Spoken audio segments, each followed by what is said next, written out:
Welcome to Fashion Your Seatbelt, your first-class seat to one-on-one conversations with the fashion industry's top voices. I'm Jessica Michaud, and I created this podcast to share the joy I have in getting to know all the amazing people who bring this creative, inventive, and extraordinary business to life. You'll get to hear the cadence of their voices, the sound of their laughter, and feel firsthand how passionate they are about what they do. Also, I just want to remind you to leave a review. Stars are really trending right now, and it helps other very stylish listeners like yourself find the show. Now buckle up, and let's get started.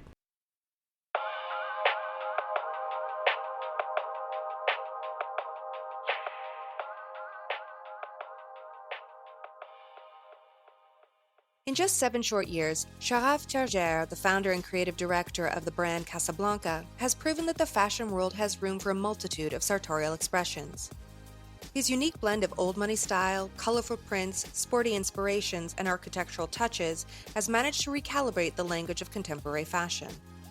With roots in Paris and Morocco, Charaf's path to fashion wasn't exactly linear.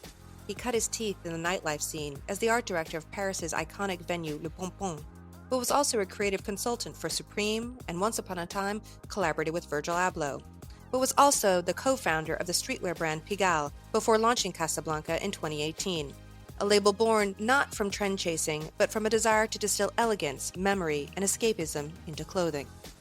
Casablanca isn't just a fashion brand, it's a sensibility, a world where terry cloth tailoring meets Art Deco curves, and where every collection feels like a postcard from a sun-drenched, far-flung destination. But behind the silk shirts and the saturated palettes lies a precise vision, one that blends nostalgia with modernity and elevates leisurewear into a refined statement of intent. Now, the brand is entering a new era. With 2 flagship stores about to open, one in Paris and another in Los Angeles, Charaf is bringing his universe into physical form. It's a bold move, but then again, Casablanca was never about playing it safe. As you'll hear, Charaf is a designer who leads with instinct, impeccable craftsmanship, and a sociological eye.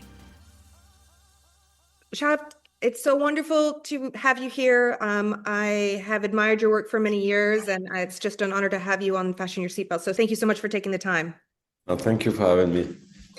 This is a really big moment in your 7-year history of your brand. I know you're about to go do back-to-back, grand openings of stores. Tell me what this moment represents for you as a designer, you as a brand, you as a company.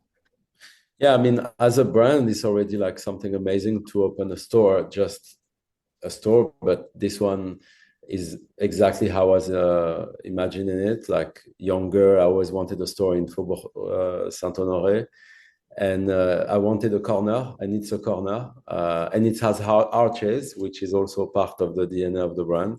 Mm-hmm. So it's great for the brand, but also as a person born and raised in Paris. This is the main act to be on that street. So super excited to see the reactions of the people. Well, I mean, this is the physical manifestation of what your brand represents. So in that way, what do you want people to feel when they come into the store? And then I know next month there's a store launch in Los Angeles. So how do you want people to feel what Casablanca is? I wanted to give like a physical manifestation, as you said, of the brand, meaning that I wanted to be digest for the people to experiment the colors, the textures, etc. So we're going one step further in like the experience of the brand. It's the first time that we have in a store. So I want people to really understand where also our, inspiration come from, like our a point of view on architecture, on design, on culture, on music, and it's a good way to experiment that. And music is such an important part of my life. Younger, I was a musician, so I always loved music. So you enter the store, you have the music we love, the colors we love, the contrast between like the past and the future that we love to play with. So it's a real like incarnation of the brand. I know from reading about your history that you are self-taught. What do you think that gives you in terms of, as an advantage as a designer or brand building than perhaps going the classic route of going to a fashion school? How did that change your perspective or shape you, do you think? I mean, my parents met in an atelier of couture in Casablanca. So I think like, having a dad who was a tailor and always have machines at home and seeing my parents making clothes for us just as a hobby make me feel like I can do it. But also, I always had love for fashion. So it was a step that is logical for me. It's true that my mom is laughing about it because she said you went and traveled the world, and you end up doing kind of what we were doing. So, but yeah, it's a natural thing for me to imagine things.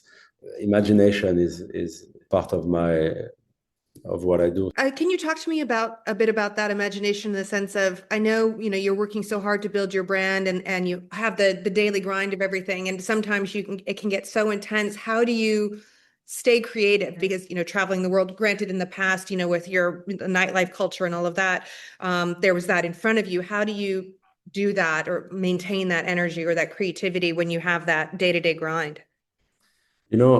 When I opened my first club when I was 24 years old, I asked the same question to the person who invested in the club. He was 70 years old. His name was Omar. And I told him, how did you last so long into the hospitality business? And he told me, I learned how to steal time. I steal time for my company. I steal time for my friend. I steal time for me. So it's basically find windows where he can escape and like do things that he loves and like come back stronger. And I think that's the whole thing. The schedule is always full. There is never time to do really anything. If you really follow the schedule, you do have to deliver everything that you do. But I think my role in the company is to imagine the next phase, and travel is a big part of my inspiration, but also meeting new people, being part of the music scene, meeting and hang out with new artists or people that I admire. It's a mix of things, but I think like you have to give yourself a breathing space. I mean, in general, to be able to function, and it's very important. And in my case, like travel and music and art is the main thing. And it's a bit crazy because sometimes what gives me inspiration is doing more stuff. So basically, sometimes I'm gonna start like a project. Like right now, I'm starting a big architectural project. It's really time consuming, but it's what's give me a breathing space, and like it's helped me to move forward, or meeting new artists, or discovering new style of music.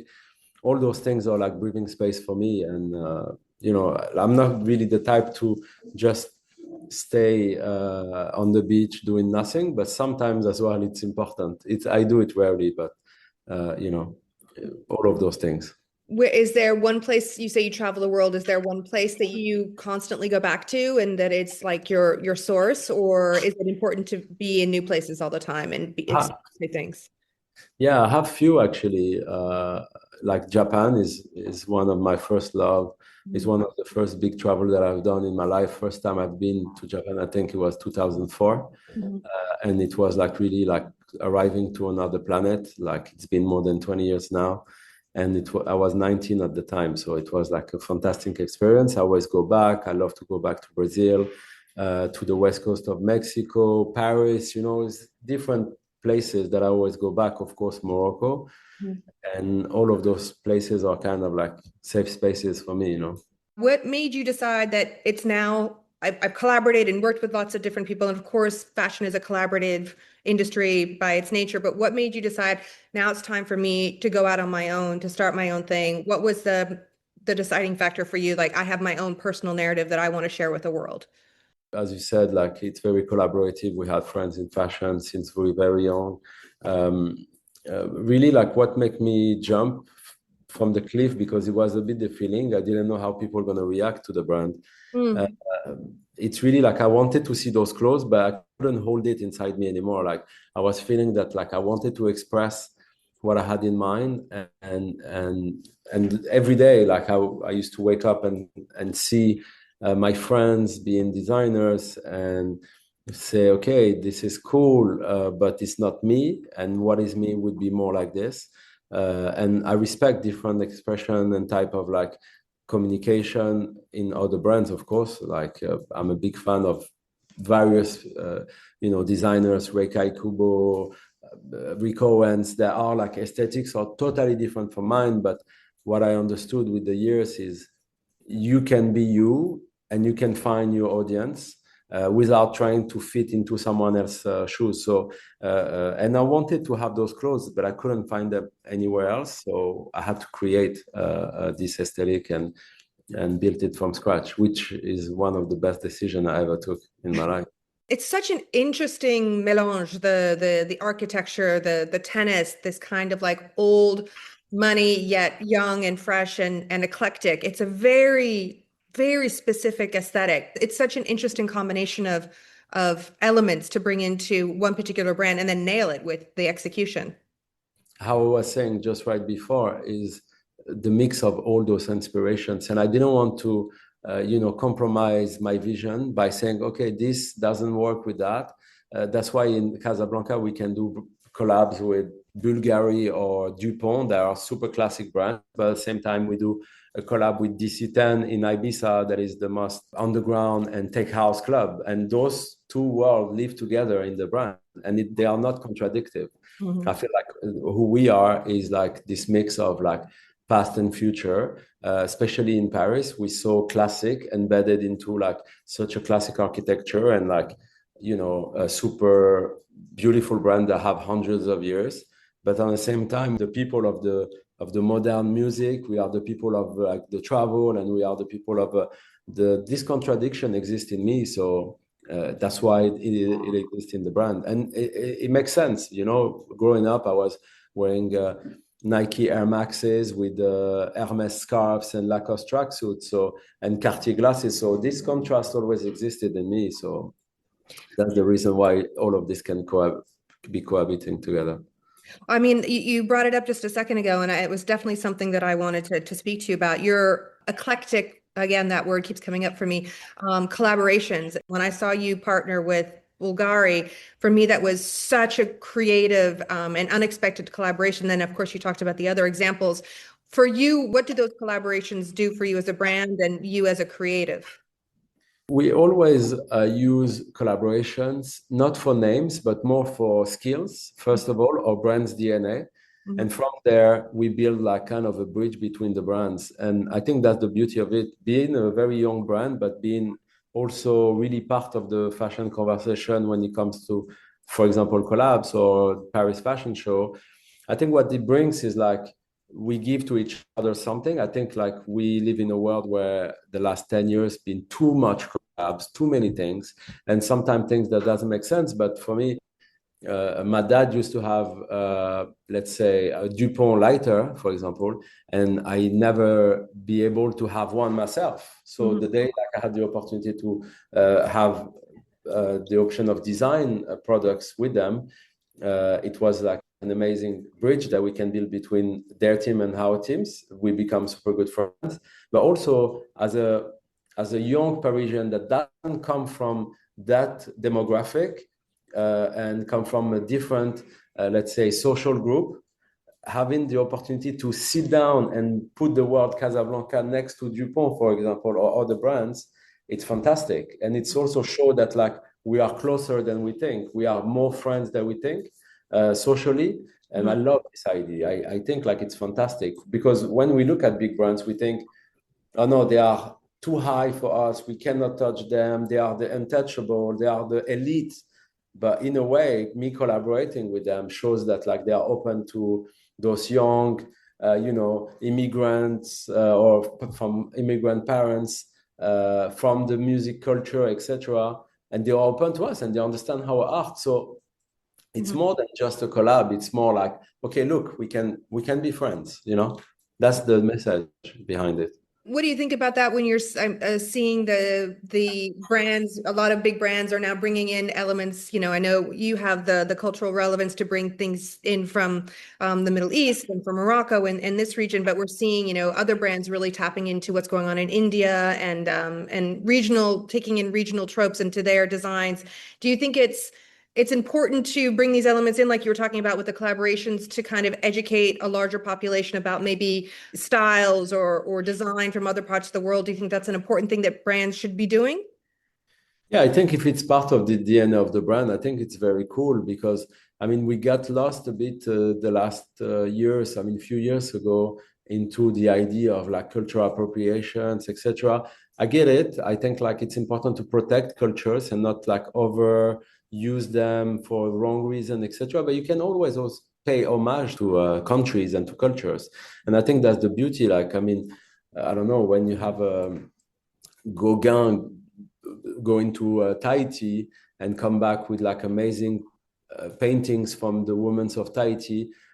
I mean, the context was totally different. It was another world, but just saying that like the travel always been an element of exchange of art and feelings. So me, I'm for it. You know, like also that's how I work. I love to dedicate each collection to artistic movement and travel and architecture. And for that, you want to be able to pay homage to those cultures, whether it's Japan or Mexico or Monaco or the north of Italy or the house music or whatever it is. I think it's an homage, and if it's made with love, I think it's the most important. You have the idea of fashion and design in your blood, in your own family, but what is your personal creative process? Are you somebody who, gets up in the middle of the night and sketches? Are you somebody who does a mood board with lots of different images? Are you collaborative more with a team, or are you more hands-on? Do you drape? What is your process in terms of creativity? It's a little bit of everything, but it's always start by an idea, by a song, by a travel. Hmm.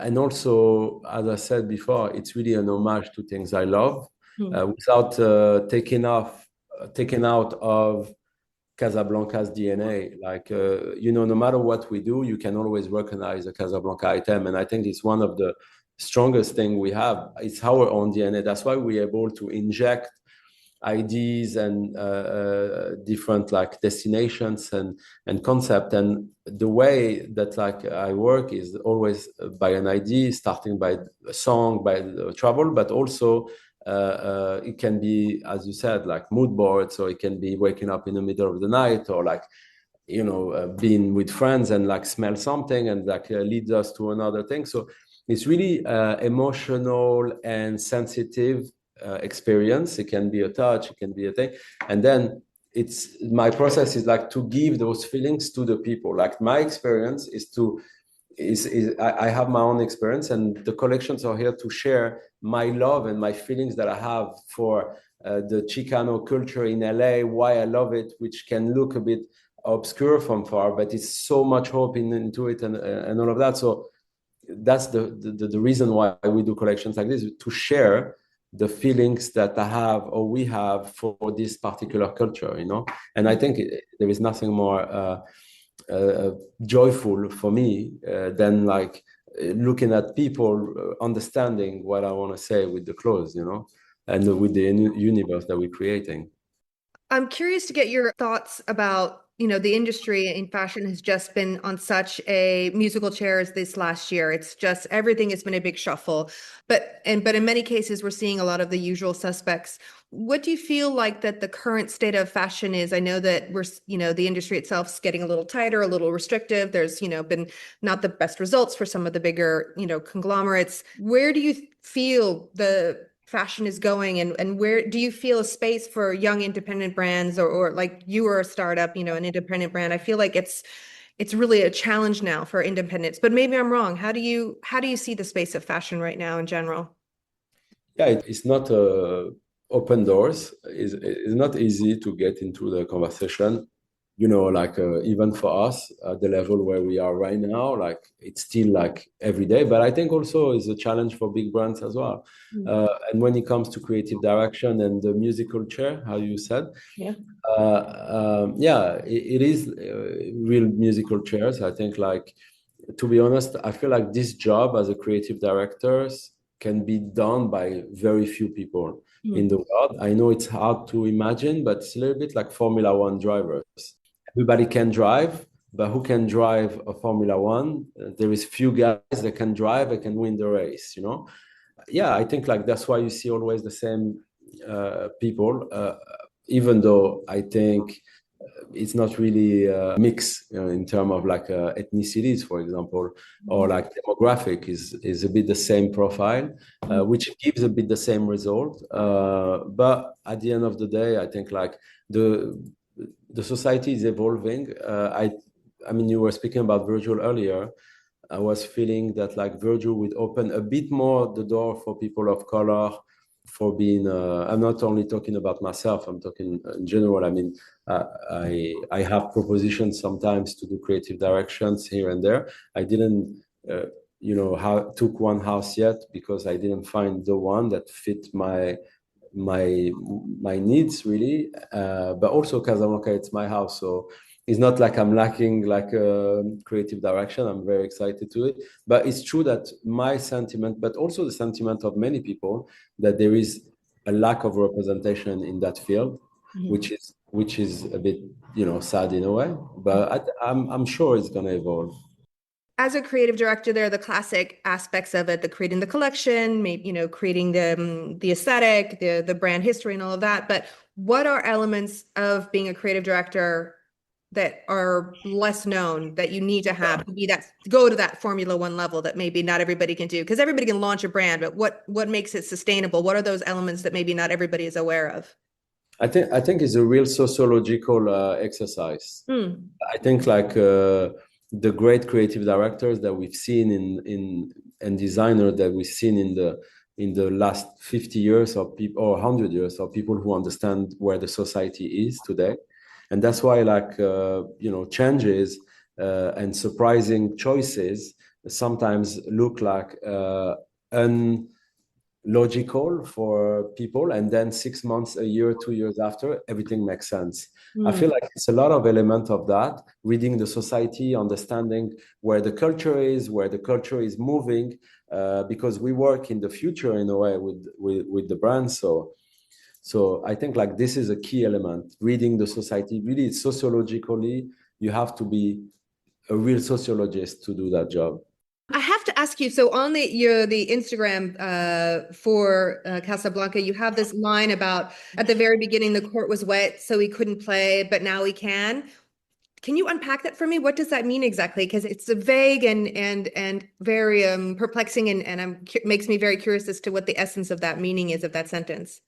Yeah, it's obviously like an analogy for us being able to play on the court. Like as people who grow up in Paris, you always think about fashion. You always be part of the fashion conversation from close or from far, and the brands are our monuments in France. Like it's exported all around the world. Everybody knows our brands, and Milanese brands. There's really two cities in the world. The feeling growing up in Paris was like you're not allowed on the court. You're not allowed to play. There is also always excuses. The court is busy. The court is wet. Come back tomorrow.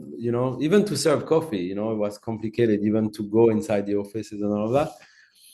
But my feeling with Casablanca was like, okay, so at the beginning, the court was wet. We couldn't play, but now we can, and we're going to show you how we play, And that's what the old tagline for the Instagram page, and it stays, And you are definitely playing hard. You're playing to win for sure. Yeah, I'm not here to play just to play. I'm a competitor. I love competition.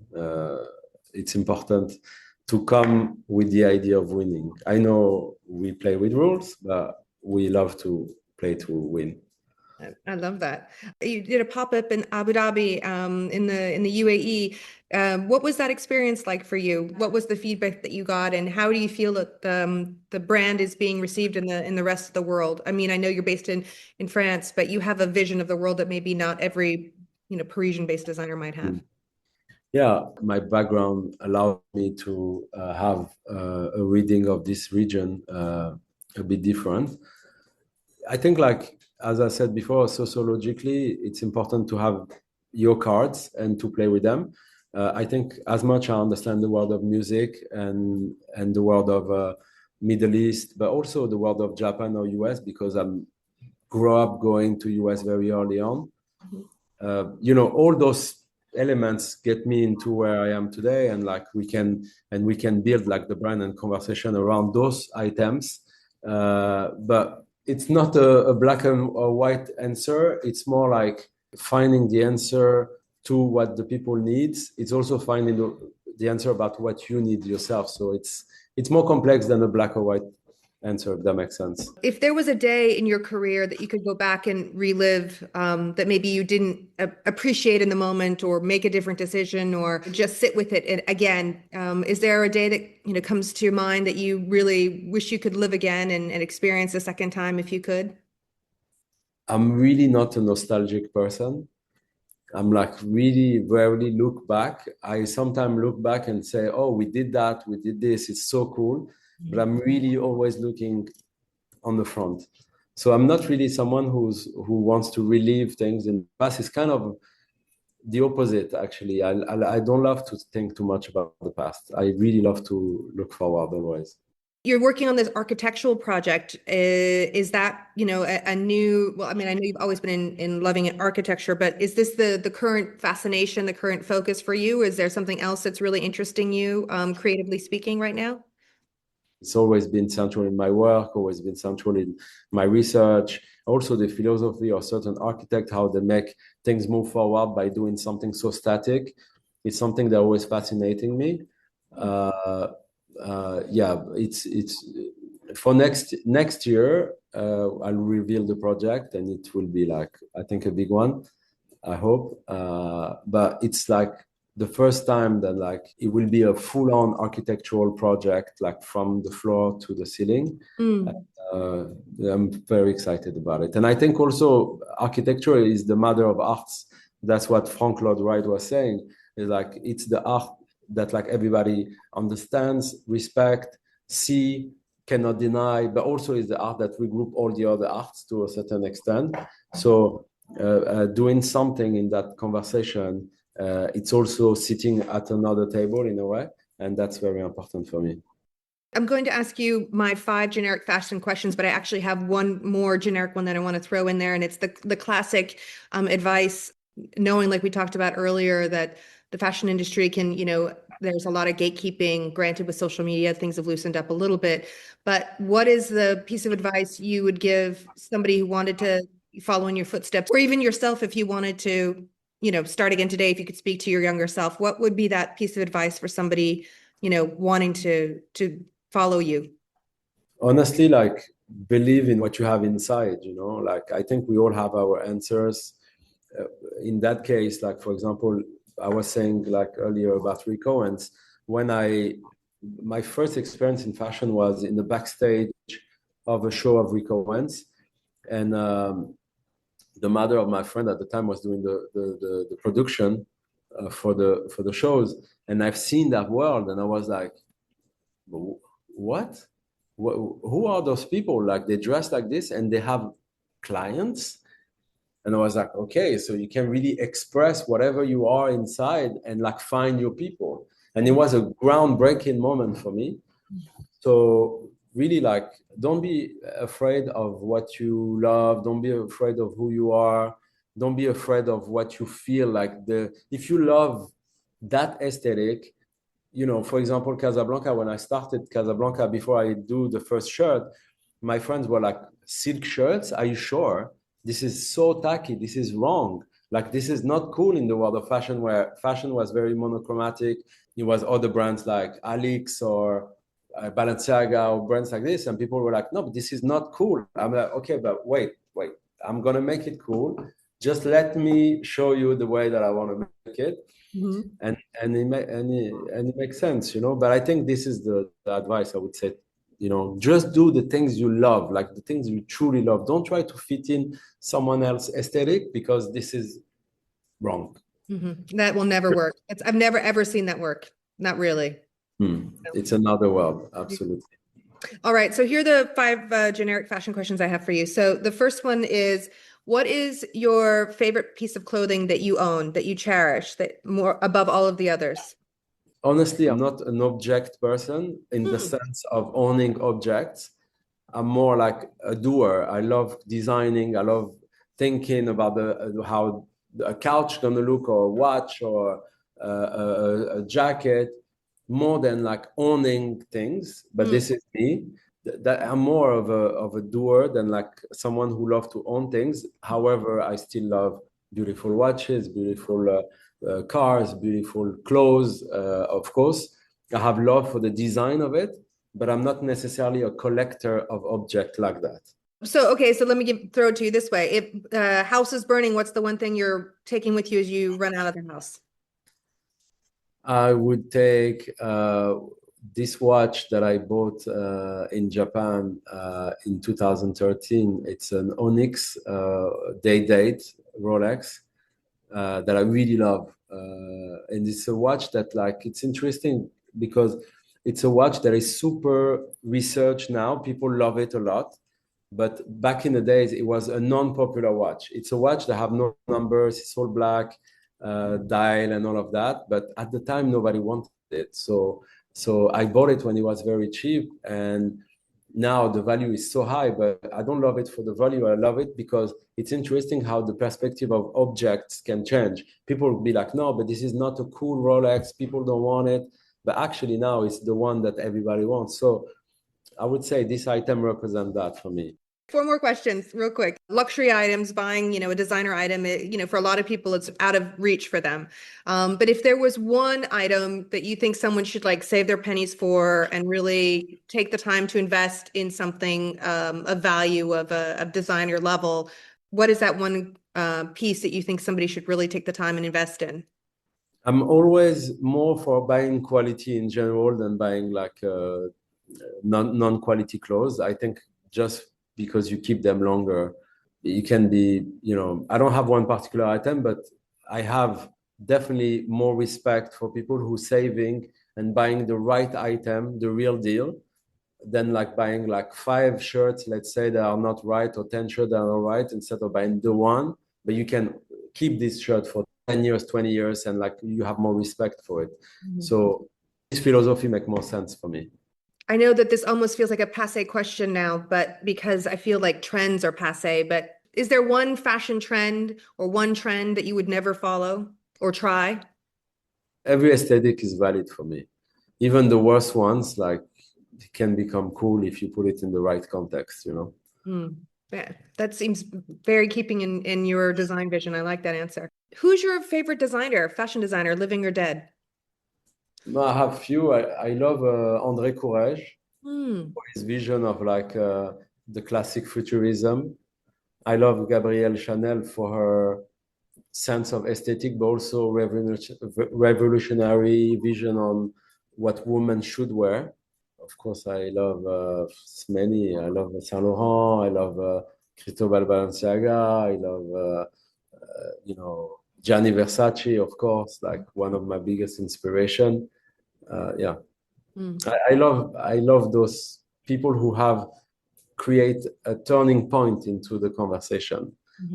Because again, sociology and fashion are, we say that like if you change how people dress and you change architecture, you change the world, So, but also in architecture, I have a lot of people that I respect highly, but I really respect those people, but also many people, Dries Van Noten, people who Reika Ikubo, Junya Watanabe, like it's hard to pick one, but people who brought their newness, their progress into the world. My last question for you would be, and again, the most generic of all fashion questions is what do you love most about fashion?